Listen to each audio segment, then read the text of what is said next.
ಇಂಡಿ ತಾಲೂಕಿನ ಪಾವನ ಕ್ಷೇತ್ರವಾಗಿರ್ತಕ್ಕಂತ ಸಾಲುಟಗಿ ಗ್ರಾಮದಲ್ಲಿ ಏನಾಗಿದೆ ಸರ್? ಬಸವೇಶ್ವರನ ಜಾತ್ರೆಯ ನಿಮಿತ್ತವಾಗಿ ಡೊಳ್ಳಿನ ಪದ್ಯಗಳನ್ನ ಕೇಳಲಿಕ್ಕೆ ಆಗಮಿಸಿರ್ತಕ್ಕಂತ ಹೌದಾ? ಎಲ್ಲ ನನ್ನ ಗುರು ಹಿರಿಯರಿಗೆ, ಜ್ಞಾನ ಪಂಡಿತರಿಗೆ, ಘನ ವಿದ್ವಾಂಸರಿಗೆ, ತಾಯಿ ತಂದಿ ಬಳಗಕ್ಕ, ಹೌದಾ, ಅಕ್ಕ ತಂಗಿಯರಿಗೆ, ಅಣ್ಣ ತಮ್ಮಂದಿರಿಗೆ, ಎಲ್ಲಾ ಧರ್ಮದ ಎಲ್ಲಾ ಅಭಿಮಾನಿಗಳಿಗೆ ನಮ್ಮ ಬೋರ್ಗಿ ಸಂಘದ ವತಿಯಿಂದ ಮೊದಲೊಮ್ಮೆ ಎರಡನೆಯ ಸಂದಿನ ನಮಸ್ಕಾರಗಳನ್ನ ಸಲ್ಲಿಸುತ್ತಾ ಅರ್ಪಿಸುತ್ತ ಅದಕ್ಕನ್ನ ಶರಣರೆನಿಸಿಕೊಂಡಿರ್ತಕ್ಕಂಥವ್ರು ಒಂದು ಮಾತನ್ನ ಬರೆದ್ರು. ಏನು ಬರ್ತಾರೆ ಸರ್?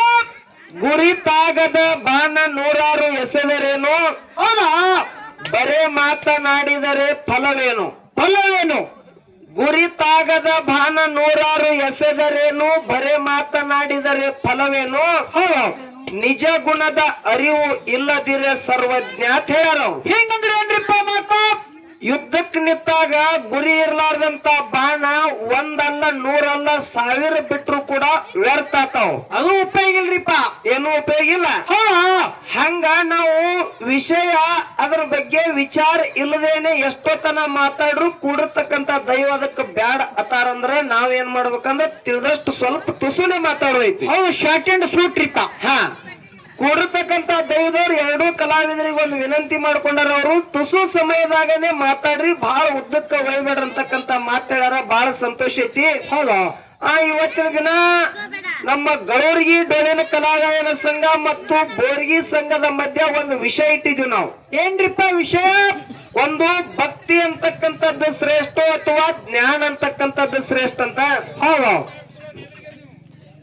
ಯಾಕಂತಂದ್ರೆ ಇವತ್ತಿನ ದಿನ ಈ ವಿಷಯದೊಳಗೆ ನಮ್ಮ ಸರ್ಜೋಡಿ ಕಲಾವಿದರು ಭಕ್ತಿ ಅಂತಕ್ಕಂತ ವಿಷಯ ಹಿಡ್ಕೊಂಡು ಬಹಳ ಉತ್ತಮ ರೀತಿಯಾಗಿ ಬೆಳೆಸಿ ಹೌದು ಅದಕ್ಕೆ ಉದಾಹರಣೆಯನ್ನು ಕೊಟ್ರು. ಅವರು ಕೊಟ್ಟಾರಿಪ್ಪ.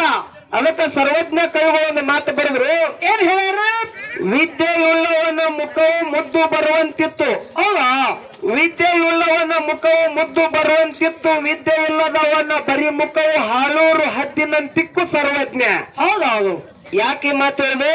ಯಾಕ್ರಿಪ್ಪ? ಮನುಷ್ಯನಲ್ಲಿ ಜ್ಞಾನ ಇತ್ತು ಅಂತಂದ್ರ ಆ ಮನುಷ್ಯನ ಮುಖ ಎಲ್ಲರಿಗೆ ಮಾತಾಡ್ಲಕ್ ಬರ್ತೈತಿ. ಎಲ್ಲಾರು ಏನಂದ್ರ ಕರೆದು ಮಾತಾಡಿಸುವಂಗ ಇರ್ತೈತಿ. ಒಂದ್ ವೇಳೆ ಅವನಲ್ಲಿ ಜ್ಞಾನನೇ ಇರ್ಲಿಲ್ಲ ಅಂದ್ರೆ ಎದುರಿಗೆ ಬಂದವನು ಕೂಡ ಅವನು ವಾರೇನ್ ಹೋಗ್ತಕ್ಕಂತ ಸನ್ನಿವೇಶ ಆಗತೈತಿ ಅಂತಕ್ಕಂತ ಮಾತ ಸರ್ವಜ್ಞ ಕವಿಗಳು ಸಾರಿ ಹೇಳ್ಯಾರ. ಹೌದು. ನಮ್ಮ ಸರ್ಜೋಡಿ ಕಲಾವಿದರು ಭಕ್ತಿ ಅಂತಕ್ಕಂತ ವಿಷಯ ಹಿಡ್ಕೊಂಡು ಪಾಂಡುರಂಗ ಮತ್ತು ಚೋಕಾಮೇಳನ ಕಥೆಯನ್ನ ಬಹಳ ವಿಸ್ತಾರವಾಗಿ ಕೂಡಿರ್ತಕ್ಕಂತ ದೈವಕ್ಕೆಲ್ಲ ಹೇಳಿದ್ರು, ತಿಳಿಸಿಕೊಟ್ಟಾರಿಪ್ಪ. ನಮ್ಮ ಚೋಕಾಶಾರನ ಹೆಂಡತಿ ಏನಂತಂದ್ರ ಗರ್ಭಿಣಿ ಇರ್ತಕ್ಕಂತ ಸನ್ನಿವೇಶದಾಗ ಅವ ಪಾಂಡುರಂಗನ ಕಡೆ ಹೋದಾಗ ಪರಮಾತ್ಮನೇ ಬಂದ ಆ ಹೆಣ್ಮಗಳ ಬಾಣ್ಯಂತನ ಮಾಡೋಣ ಅಂತಕ್ಕಂತ ಮಾತನ್ನು ಕೂಡ ಭಕ್ತಿನೇ ಕಾರಣ ಐತಿ ಅಂತ ಒಂದು ಉದಾಹರಣೆ ಕೊಟ್ಟಾರಿ. ಮತ್ತೊಂದು ಮಾತು ಹೇಳಿದ್ರು ಅವರು. ಏನ್ ಹೇಳ್ಯಾರಿ? ಏನು ಮಾತು ಹೇಳಿದ್ರು ಅಂತಂದ್ರ ಏನ್ರಿ? ಭಕ್ತಿನಿಂದನೇ ಮುಕ್ತಿಗೆ ಹೋಗ್ಲಾಕ ಸಾಧ್ಯ ಐತಿ. ಭಕ್ತಿ ಮಾಡ್ಲಿಲ್ಲ ಅಂದ್ರೆ ಮುಕ್ತಿ ಇಲ್ಲ ಅಂತಕ್ಕಂತ ಮಾತು ಹೇಳ್ಯಾರ. ತಮ್ಮೆಲ್ಲರಿಗೂ ಗೊತ್ತೈತಿ. ಹೌದು. ಕೂಡಿರ್ತಕ್ಕಂತ ದೈವಕ್ಕೆ ನಾ ಏನು ಬಹಳ ಅರ್ಧ ತಾಸ ಒಂದು ತಾಸೇನು ಮಾತಾಡಂಗಿಲ್ಲ. ಒಂದ್ 1.5 ತಾಸು ಮಾತಾಡ್ರಿ. ನೀವೇಂದ್ರ ಅರ್ಧ ತಾಸಿಲ್ಲ, ಒಂದು ತಾಸಿಲ್ಲ ಅಂದ್ರಿ ಒಂದ್ ಸ್ವಲ್ಪ ಹೆಚ್ಚಿಗೆ ಮಾತಾಡ್ರಿ. ಅಲ್ಲ, ಯಾರನ್ನ ಬಡಿಸ್ಲಿಕತ್ತೀನಿ? ನಾನು ಅದನ್ನ ಬಡದ್ರು ಒಂದ್ ಸ್ವಲ್ಪ ನೀವು ಮುಂದನ ಹಿಂದ್ರಿ. ಹಂಗೇನಿಲ್ಲ. ಹೌದು. ಯಾಕಂದ್ರೆ ಒಂದು ಮಾತು ಕೇಳ್ತೀನಿ ಬಂದಗಳೇ. ಏನ್ರಿಪ್ಪ? ಎಲ್ಲಾ ಶರಣರು ಸತ್ಪುರುಷರು ಜ್ಞಾನಿಗಳು ಒಂದು ಮಾತು ಹೇಳ್ಯಾರ. ಏನ್ ಹೇಳ್ಯಾರ? ಜ್ಞಾನ ಒಂದೇ ಸಾಧನ ಮುಕ್ತಿಗೆ. ಹೌದಾ? ಭಕ್ತಿ ಒಂದೇ ಸಾಧನ ಮುಕ್ತಿಗೆ ಅಂತ ಎಲ್ಲಿನೂ ಅಂದಿಲ್ಲ ಅಲ್ರಿಪ್ಪ. ಯಾಕಂದ್ರ ಜ್ಞಾನ ಒಂದೇ ಸಾಧನ ಮುಕ್ತಿಗೆ. ಯಾಕೆ ಮಾತು ಹೇಳದಂದ್ರ, ಯಾಕ್ರಿ? ನಹಿ ಜ್ಞಾನೇನ ಸದೃಶ್ಯಂ. ಯಾಕಂದ್ರ ಜ್ಞಾನದಕ್ಕಿಂತ ಮಿಗಿಲಾಗಿರ್ತಕ್ಕಂತ ವಸ್ತು ಜಗತ್ತಿನಲ್ಲಿ ಮತ್ತೊಂದು ಇಲ್ಲ ಅಂತಿದ್ರ ಅರ್ಥ. ಹೌದಾ? ಏನ್ರಿಪ್ಪ? ಜ್ಞಾನದಕ್ಕಿಂತ ಮಿಗಿಲಾಗಿರ್ತಕ್ಕಂತ ವಸ್ತು ಜಗತ್ತಿನಲ್ಲೇ ಮತ್ತೊಂದು ಇಲ್ಲ ಹೇಳ್ಯಾರವರು. ಮತ್ತೊಂದಿಲ್ಲ ಇಲ್ಲ. ಅದಕ್ಕೆ ಜಗತ್ತಿನಲ್ಲಿ ಜ್ಞಾನನೇ ಶ್ರೇಷ್ಠ ಅಂತ ನಮ್ಮ ವಾದೈತಿ. ಹೌದು. ಜ್ಞಾನ ಇದ್ರೆ ಭಕ್ತಿ ಮಾಡ್ಲಿಕ್ಕೆ ಬರ್ತದ್ರಿ ಸರ. ಒಂದು ವೇಳೆ ಜ್ಞಾನನೇ ಇರ್ಲಿಲ್ಲ ಅಂದ್ರೆ ಅಲ್ಲೇನ ಮಾಡಿದ್ರೆ ಭಕ್ತಿನೂ ಮಾಡಲ್ರಿ, ಈ ಕಡೆ ಕುರಿನೂ ಕೈ ಅಲ್ರಿ. ಮತ್ತೇನತ್ತದ? ಸೊಮ್ಮೆ ನಡಬ ಕಿದು ಕೈ ಕೊಟ್ಟು ಹೋಗೋದ್ರಿ ಅದು ಗೌಡ್ರ. ಯಾವುದು? ಅದೇ ರೀ ಮೊನ್ನೆ ಹೇಳಿಲ್ರಿ ನಿಮ್ಗನ ಅದೇ ಅದನ್ನ ಇಲ್ಲಿ ಹೇಳ್ಬೇಡ. ಹಾ ಯಾಕೆ ಈ ಮಾತು ಹೇಳೋದಂದ್ರ, ಯಾಕ್ರಿ ಜ್ಞಾನ ಮತ್ತು ಭಕ್ತಿ ಅಂದ್ರ ಹೆಂಗ್ರಿ ಸರ?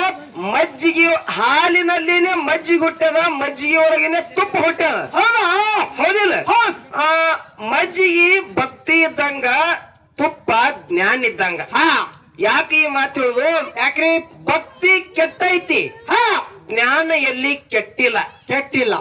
ಮಜ್ಜಿಗೆ 3 ದಿನ ಇಟ್ರೆ ನಾರ್ತದ, ತುಪ್ಪ ತಿಂಗಳು ಇಟ್ರು ಸುವಾಸನೆ ಬೀರ್ತದ. ಹೌದು, ಹೆಂಗ ಕಾಸ್ತಿ ಹೆಂಗ ವಾಸ ಬರ್ತದ ಇದ್ರಿನ ಮನ್ಯಾಗ. ಇದು ತುಪ್ಪಿದ್ದಂಗ ಜ್ಞಾನ ಅಂದ್ರ. ಒಂದು ಮಾತು ಹೇಳ್ತೀನಿ ನಿಮಗ್ ಬಂಧುಗಳೇ. ಏನ್ ಹೇಳ್ತೀರಿ? ಗೋರಾ ಕುಂಬಾರನ ಮನೆಗೆ ಜ್ಞಾನದೇವ ಬಂದಿದ್ರು, ನಾಮದೇವ ಬಂದಿದ್ರು, ಮುಕ್ತಾಯಿ ಬಂದಿದ್ರು, ಸೋಪಾನ ಎಲ್ಲಾರು ಬಂದಿದ್ರು.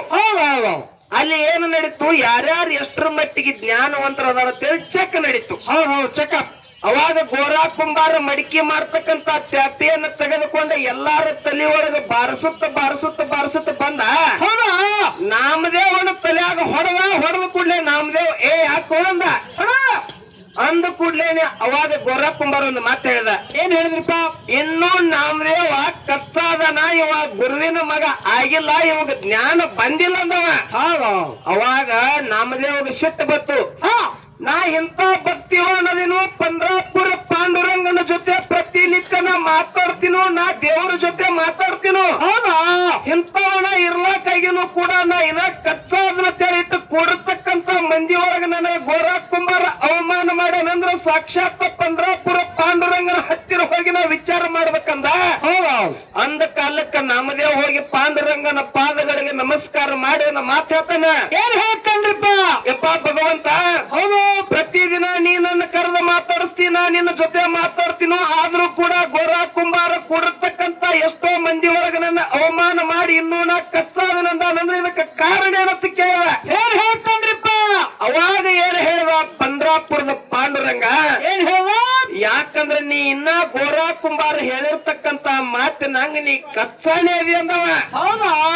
ಯಾವಾಗವ ತಲೆಗೆ ಹೊಡೆದಾನ, ಜ್ಞಾನ ದೃಷ್ಟಿಯಿಂದ ಅಳದ ತೂಗಿ ನೋಡಿ ಹೊಡೆದಾನ. ಗಪ್ಪು ಕೂತವ್ರೆಲ್ಲ ಸುಮ್ಮನೆ ಯಾಕೆ ಕೂತ್ರಂದ್ರ ಅವರಲ್ಲಿ ಜ್ಞಾನ ಉತ್ಪತ್ತಿ ಆಗ್ಯದ, ನಿನ್ನಲ್ಲಿ ಇನ್ನೂ ಅರ್ಧ ಅದ. ಹೌದು ಅಂದಾಗ ಏನು ಮಾಡ್ಬೇಕಂತ ಕೇಳ್ಕೊಂಡ ಪಂಡ್ರಾಪುರ ಪಾಂಡುರಂಗನ ನಾಮದೇವ ಕೇಳಿದಾಗ ಏನ್ ಹೇಳಿದ್ರಿಪ್ಪ? ನಿನ್ನಲ್ಲಿ ಭಕ್ತಿ ಐತೆ ಅಂತ ಕೂತ್ರ ಸಾಕಾಗಿಲ್ಲ, ಭಕ್ತಿ ಬಿಟ್ಟು ಮುಕ್ತಿ ಅಂತಕ್ಕಂಥದ ಪಡಿಬೇಕಾದ್ರೆ ಅದಕ್ಕೆ ಜ್ಞಾನ ಅಂತಕ್ಕಂತ ಸಾಧನ ಬೇಕು. ಯಶೋಬಾ ಕಿಶೋರ್ ಹತ್ತಿರ ಹೋಗಿ ನೀವು 1 ವರ್ಷ ವಿದ್ಯಾ ಕಲ್ಕೊಂಡು ಬಂದಾಗ ನಿನಗ ಮುಂದೆ ಜ್ಞಾನ ದಾರಿ ಸಿಗ್ತದಂತಕ್ಕಂತ ಮಾತು ಹೇಳ್ದ ಪಂಡ್ರಾಪುರ ಪಾಂಡುರಂಗ. ಅವಾಗ ಏನಂದ್ರೆ ಪರಮಾತ್ಮನ ಮಾತಿಗೆ ಮಾನ್ಯತೆಯನ್ನು ಕೊಟ್ಟ ನಾಮದೇವ ಯಶೋಬಾ ಕಿಶೋರನ ಹತ್ತಿರ ಹೋಗಿ ವಿದ್ಯೆಯನ್ನ ಕಲಿತುಕೊಂಡ ಯಾವಾಗ ಜ್ಞಾನ ಸಾಕ್ಷಾತ್ಕಾರ ಗುರುವಿನ ಹತ್ತಿರ ಆಯ್ತಲ್ಲ, ಅವಾಗ ಮನೆಗೆ ಬಂದಿದ್ದ. ಹಿಂಗೆ ಕೆಲವೊಂದು ದಿನ ಗತಿಸಿದ ಮೇಲೆ ಏನಾಯ್ತು?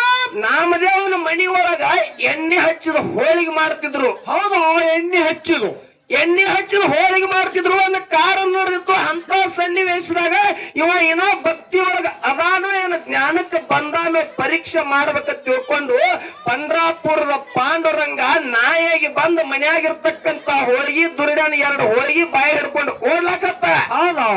ಅವಾಗ ನಾಮದೇವ ಏನ್ ಮಾಡಿದೆ? ಏನ್ರಿಪ್ಪ? ನಾಯಿ ಹೋಳಿಗೆ ಹೋಯ್ತೇಳಿ ಬಡಿಲಾಕ ಬೆನ್ನ ಹತ್ತಿಲ್ಲ, ತುಪ್ಪದ ಗಿಂಡಿ ಕೈ ಹಿಡ್ಕೊಂಡು ಬೆನ್ನ ಹತ್ತಿದ. ಯಪ್ಪ ಪರಮಾತ್ಮ, ಹೋಳಿಗೆ ಅಟ್ಟೆ ಹೋದ್ರೆ ಇದು ದಂಡಿಗೆ ಹತ್ತುದಿಲ್ಲ, ಹೋಳಿಗೆ ಅಟ್ಟೆ ರುಚಿ ಹತ್ತುದಿಲ್ಲ, ಹೋಳಿಗೆ ಜೊತೆ ತುಪ್ಪ ಅಂದ್ರೆ ತುಪ್ಪದ ಜೊತೆ ಹೋಳಿಗೆ ಉಂಡಂದ್ರೆ ನೀನೇನಂದ್ರೆ ರುಚಿ ಆಗ್ತದೆ ಅಂತಕ್ಕಂತ ಮಾತು ಹೇಳಿದಾಗ ಪಂಡ್ರಾಪುರ ಪಾಂಡುರಂಗ ಹೊಲಿ ನಿಂತೊಂದು ಮಾತು ಹೇಳೋಣ. ಏನ್ ಹೇಳನ್ರಿಪ್ಪ? ಈಗ ನಿನಗ ಜ್ಞಾನ ಉದಯ ಆಯ್ತು ನೋಡಂದ. ಹೌದಾ? ಯಾಕ ಇವತ್ತಿನ ದಿನ ನೀ ಭಕ್ತಿ ಒಳಗಿದ್ದಾಗ ಕಚ್ಚಾ ಇದಿ, ಈಗ ನೀ ಜ್ಞಾನ ಸಾಕ್ಷಾತ್ಕಾರ ನಿನಗ ಆಯ್ತು ಅಂತೇಳಿ ಪರಮಾತ್ಮನೇ ಆಶೀರ್ವಾದ ಮಾಡ್ಯಾನಂದಾಗ ಜ್ಞಾನ ಅಂತಕ್ಕಂಥದ್ದು ಜಗತ್ತಿನಲ್ಲಿ ಬಹಳ ಶ್ರೇಷ್ಠ ಐತೆ ಅಂತಕ್ಕಂತ ಮಾತು ಹೇಳಿ ಎಷ್ಟೋ ಜನ ಭಕ್ತಿ ಮಾಡಿದವರು ಏನಾಗ್ಯಾರ ಅಂದ್ರೆ ಹಾನಿ ಆಗ್ಯಾರ. ಸಾಕ್ಷಾತ್ ಪರಮಾತ್ಮನಿಂದ ಹೊರ ಪಡ್ಕೊಂಡಿರ್ತಕ್ಕಂತ ಭಸ್ಮಾಸುರ ಏನು ಮಾಡಿದ? ಭಾರವಾಗಿರ್ತಕ್ಕಂತ ಭಕ್ತಿಯನ್ನ ಮಾಡಿ ಪರಮಾತ್ಮನಿಂದ ಹೊರ ಪಡ್ಕೊಂಡ. ನನಗೇನಂದ್ರೆ ಉರಿ ಹಸ್ತ ಬೇಕಂದ. ಹೌದಿಲ್ಲ? ಉರಿ ಹಸ್ತ ಪಡ್ಕೊಂಡು ಬಂದ ಮೇಲೆ ಎಲ್ಲಾ ದೇವಾನು ದೇವತೆಗಳಿಗೆ ಕಾಟ ಕೊಟ್ಟ ಮುಂದೆ ಒಂದಿನ ಪರಮಾತ್ಮನಿಂದ ತಣ್ಣೀರ್ ತನ್ನಿಂದ ತಾನೇ ತಲೆ ಮೇಲೆ ಕೈ ಇಟ್ಕೊಂಡ ಸುಟ್ಟಕೊಂಡ ಸತ್ತ ಹೋದ ಅಂದ್ರ ಭಕ್ತಿ ಶ್ರೇಷ್ಠತಿರೋ ಕನಿಷ್ಠತಿರೋ ನೀವೇ ಹೇಳ್ಬೇಕು. ಹೇಳಿ ಹೌದಿಲ್ಲ? ಹೌದು. ಆ ಭಕ್ತಿ ಕೆಟ್ಟೈತಿ ನೋಡು. ಆತ್ಮದಲ್ಲಿ ರಾವಣ ಪರಮಾತ್ಮನ ಆತ್ಮಲಿಂಗನೆ ತಂದಾನ ಭಕ್ತಿ ಮಾಡಿ. ಹೌದು. ಆದ್ರೂ ಲಂಕಾಪಟ್ಟಣ ಏನ್ ಮಾಡ್ದ? ಸುಟ್ಟಕೊಂಡಾನ. ಸುಟ್ಟುಕೊಂಡ. ಭಕ್ತಿ ಒಳಗ ಏನೈತಿ ಅಂತಂದ್ರ ಮೋಸ ಐತಿ. ಮೋಸ ಅದ. ಎಂದೂ ಜ್ಞಾನ ಕೆಟ್ಟಿಲ್ಲ. ಅಮೆರಿಕಾದ ಚಿಕಾಗೋ ಧರ್ಮ ಸಮ್ಮೇಳನದಾಗ ಹೋಗಿರ್ತಕ್ಕಂತ ನನ್ನಪ್ಪ 32 ವರ್ಷದ ವಯಸ್ಸಿನಲ್ಲಿ ಇರ್ತಕ್ಕಂತ ತಂದೆ ವಿಶ್ವನಾಥ ದತ್ತ, ತಾಯಿ ಭುವನೇಶ್ವರಿಯ ಉದರದಿಂದ ಜನಿಸಿ ಬಂದಿರತಕ್ಕಂತ ಸ್ವಾಮಿ ವಿವೇಕಾನಂದರು. ಕಟ್ ಆಯ್ತು, ಮುಗಿದೇ ಬಿಡ್ತಿತ್ರಿ. ತುಂಬಾ ಸಂತೋಷ. ಯಾಕಂದ್ರ ನಮ್ಮ ಕೊಡಿರ್ತಕ್ಕಂತ ದೈವದವ್ರ ಅಪೇಕ್ಷೆ ಹಂಗ ನಮ್ಮ ಅಪೇಕ್ಷೆ. ದೈವ ಅಂದ್ರೆ ದೇವ್ರ, ನೀವು ಹೇಳಿದ ಮಾತಿಗೆ ನಮ್ದು ಏನೋ ಅಭ್ಯಂತರ ಇಲ್ಲ. ಹಾಡಂದ್ರ ಹಾಡೋದು, ಮಾತಾಡಂದ್ರ ಮಾತಾಡೋದು. ಸರ್ ಒಂದ್ 5 ನುಡಿ ಪದ್ಯ ಹಾಡಿ. ಇಲ್ರಿ ಸರ್, ಅವ್ರ ಏನಂತಾರ ಗೊತ್ತೇನ್ರಿ? ಎಟ್ಟು ಕಡ್ದಿರ್ತದ ನೋಡ್ರಿ, ಅದ್ರ ಬಾಜು ಕಟ್ಟೆ ತುರ್ಸಿರ್ತಾರ ಇವ್ರು. ಅಟ್ಟೆ ತುರ್ಸ್ರಿ. ಈಗ ಅಟ್ಟೆ ಮಾಡಿವಿ ಕೆಲಸ. ಈಗ ನಮ್ಗೆ ಜ್ಞಾನ ಅಂತಕ್ಕಂತ ವಿಷಯ ಹಿಂಗ್ ಹೇಳಿವಿ. ಮುಂದಿನ ಪಾಯಕ್ಕೆ ನಮ್ಮ ಸರಜೋಡಿ ಶ್ರೇಷ್ಠ ಒಳ್ಳೆ ಜ್ಞಾನವಂತ ಕಲಾವಿದರು ಭಕ್ತಿ ಒಳಗ ಹೆಂಗ್ ಬೆಳೆಸಿ ಏನು ಮಾತಾಡಿ ನಮಗ್ ಕೊಡ್ತಾರ. ಮತ್ತೆ ನಮಗೆ ಎಷ್ಟರ ಮಟ್ಟಿಗೆ ಭಗವತ್ ಜ್ಞಾನ ಕೊಡ್ತಾರ ಅಷ್ಟು ಮಾತಾಡ್ಕೊ ತಮ್ಮೆಲ್ಲರಿಗೂ ಮನರಂಜನೆ ಮಾಡೋದು ಹೋಗೋಣ ಅಂತಕ್ಕಂತ ಮಾತು ಹೇಳಿ ಒಂದ್ 5 ನುಡಿ ಪದ್ಯ ಹಾಡಿ ನಮ್ಮ ಸರಜೋಡಿ ಕಲಾವಿದರು ಅವಕಾಶ ಮಾಡಿಕೊಂಡು ದಯಮಾಡಿ ಇದೇ ರೀತಿ ಸಭಾ ಶಾಂತತೆಯನ್ನು ಕಾಪಾಡುತ್ತ ತಮ್ಮಲ್ಲಿ ಮತ್ತೊಮ್ಮೆ ಕಳಕಳಿ ವಿನಂತಿ.